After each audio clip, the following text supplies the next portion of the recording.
ఇరాన్పై 40 రోజులు దాడి తర్వాత 2 వారాల పాటు సీజ్ ఫైర్ ఒప్పందం చేసుకుని యుద్ధం నుంచి బయటపడ్డామని సంతోషిస్తున్న ట్రంప్కు ఆ సంతోషం ఎక్కువ కాలం నిలిచేలా కనపడడం లేదు. దీనికి కారణం ఇజ్రాయెల్. ఇరాన్తో అమెరికా చేసుకున్న కాల్పుల విరమణ ఒప్పందంపై అసంతృప్తిగా ఉన్న ఇజ్రాయెల్ ఎలాగైనా దీన్ని నీరుగార్చాలని ప్రయత్నిస్తోంది. ఇందులో భాగంగా హెజ్బొల్లా పేరు చెప్పి లెబనాన్పై దాడులు చేస్తూ ఆ దేశ ఆక్రమణకు ప్రయత్నిస్తోంది. ఇది గ్రహించిన ఇరాన్ రూటు మార్చింది. హర్మూజ్ జలసంధిని తెరవాలనే కండిషన్తో అమెరికా తమతో కుదుర్చుకున్న 2 వారాల సీజ్ ఫైర్ ఒప్పందాన్ని ముందుకు తీసుకెళ్లేందుకు పాకిస్తాన్లో ఏర్పాటు చేసిన చర్చలకు వెళ్లకుండా ఇరాన్ షాక్ ఇచ్చింది. అమెరికా సీజ్ ఫైర్ ఒప్పందంలో ఇరాన్తో పాటు దాని మిత్రదేశాలపైన దాడులు చేయకూడదని నిర్ణయించినట్టు చెబుతోంది. కానీ అమెరికా, ఇజ్రాయెల్ మాత్రం దీనికి అంగీకరించడం లేదు. ఇరాన్ వెనక్కి తగ్గాలని ఒత్తిడి పెంచుతున్నా ఇరాన్ చేసేది లేక పాకిస్తాన్లో జరగాల్సిన చర్చలకు హాజరు కాకుండా దూరంగా ఉండిపోయింది. లెబనాన్లో కాల్పుల విరమణ అమలయ్యే వరకు పాక్లో శాంతి చర్చలు నిలిచిపోతాయని ఇరాన్ వార్తా సంస్థ ఫార్స్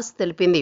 అమెరికా అధికారులతో చర్చలు జరిపేందుకు ఇరాన్ సంప్రదింపుల బృందం పాకిస్తాన్లో ఇస్లామాబాద్కు చేరుకుందని కొన్ని మీడియా సంస్థలు చేస్తున్న వాదనలు పూర్తిగా అవాస్తవమని తెలిపింది. లెబనాన్లో కాల్పుల విరమణకు సంబంధించి అమెరికా తన మాటను నిలబెట్టుకునే వరకు, ఇజ్రాయెల్ ప్రభుత్వం తన దాడులు ఆపే వరకు చర్చలు ఆపేస్తున్నట్లు వెల్లడించింది. మరోవైపు నెతన్యాహుపై క్రిమినల్ విచారణ ఆదివారం కూడా తిరిగి ప్రారంభమవుతుందని ఇరాన్ విదేశాంగ మంత్రి అబ్బాస్ అరాగ్చి ట్వీట్ చేశారు. లెబనాన్తో సహా ఇతర ప్రాంతంలో కాల్పుల విరమణ తర్వాత ఆయనను త్వరగా జైలుకు పంపేలా చేస్తుందన్నారు. దౌత్యాన్ని నాశనం చేయడానికి నెతన్యాహును అనుమతించడం ద్వారా అమెరికా తన ఆర్థిక వ్యవస్థ నాశనం చేసుకుంటుందంటే అది వారికి అంతిమ ఎంపిక అవుతుందన్నారు. అది తెలివి తక్కువగా పని అని భావిస్తున్నప్పటికీ దానికి సిద్ధంగా ఉన్నామని స్పష్టం చేశారు.